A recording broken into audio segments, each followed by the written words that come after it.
Selanjutnya, pengertian Decision Support System. Decision Support System pada awalnya didefinisikan sebagai sistem yang dirancang untuk membantu para manajer dalam mengambil keputusan, khususnya pada situasi yang tidak terstruktur.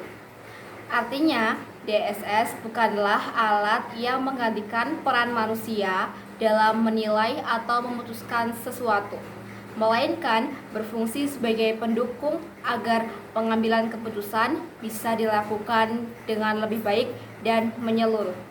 Sistem ini sangat berguna ketika keputusan tidak bisa diselesaikan hanya dengan rumus algoritma, tetapi memerlukan penilaian subjektif dan pertimbangan yang mendalam.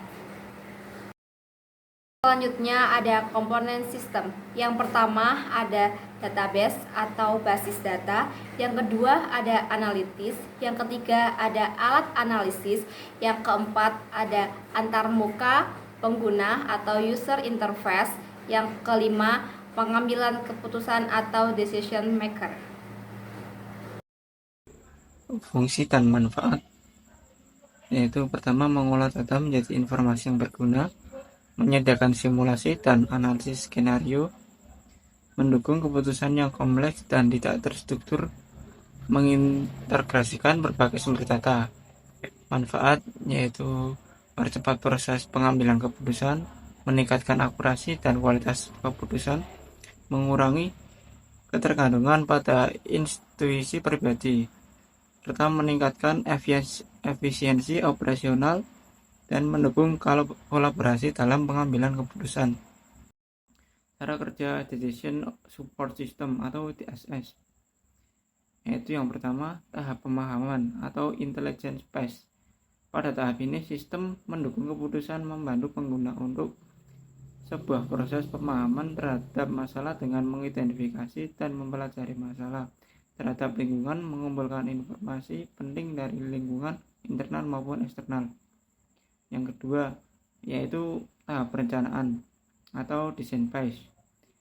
Tahap ini berfokus pada sebuah proses pengembangan analisis dan pencarian alternatif tindakan atau solusi yang mungkin diambil atau dilakukan, menyiapkan rencana tindakan berdasarkan analisis data. Yang ketiga ada tahap pemilihan atau choice phase. Pada tahap ini pengguna sebuah proses pemilihan salah satu alternatif solusi yang dimunculkan pada tahap perencanaan untuk menentukan arah tindakan dan memperhatikan kriteria evaluasi berbagai alternatif solusi yang telah dirancang serta memilih alternatif terbaik berdasarkan kriteria tertentu untuk efisiensi biaya dan atau waktu. Yang keempat yaitu tahap penerapan atau implementation phase. Pada tahap terakhir meliputi proses untuk melaksanakan dan menerapkan alternatif tindakan yang dipilih untuk menyelesaikan permasalahan yang telah diidentifikasi. Menggunakan DSS untuk memantau hasil implementasi, evaluasi keberhasilan dan melakukan penyesuaian bila diperlukan. Kemudian ada kelebihan dari Decision Support System. Yang pertama, ada memperluas kemampuan pengambilan keputusan dalam memproses data atau informasi untuk pengambilan keputusan.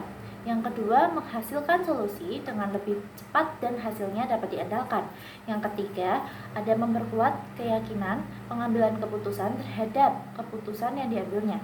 Yang keempat, menghemat waktu, tenaga, dan biaya.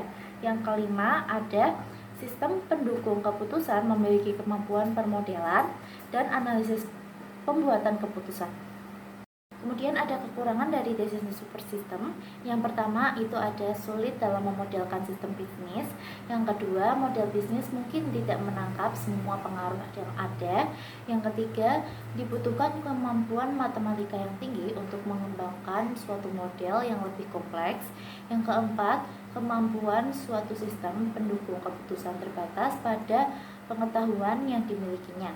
Yang kelima, proses-proses yang dapat dilakukan oleh sistem pendukung keputusan biasanya tergantung pada kemampuan perangkat lunak yang digunakan oleh pengambilan keputusan. Oke, selanjutnya ada contoh implementasi di dunia nyata. Implementasi DSS dalam wilayah kerja PT PLN oleh UPP-JBTB dapat membantu meningkatkan efisiensi dan efektivitas pengembalian keputusan yang berhubungan dengan perencanaan, pemeliharaan, gangguan, investasi, dan operasional. Dengan menghubungkan data dan analisis yang akurat, DSS dapat memberikan informasi yang berharga bagi manajemen dan staf PLN dalam program kerja pembangunan Tower 150 watt.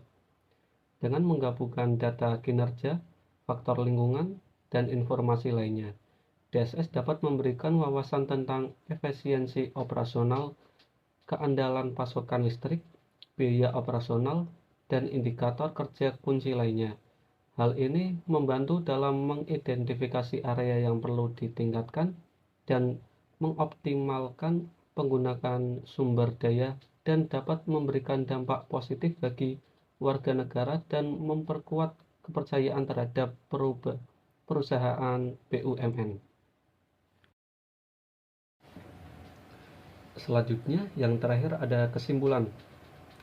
DSS merupakan salah satu bentuk inovasi teknologi informasi yang sangat penting dalam mendukung proses pengembalian keputusan di dunia bisnis modern.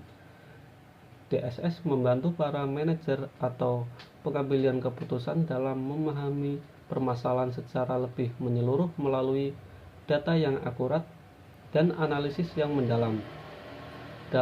Dalam komponen-komponen seperti database, model analisis, alat analisis, serta keterlibatan langsung dari pengambilan keputusan, DSS terbukti mampu meningkatkan efisiensi dan efektivitas serta kualitas dalam pengambilan keputusan.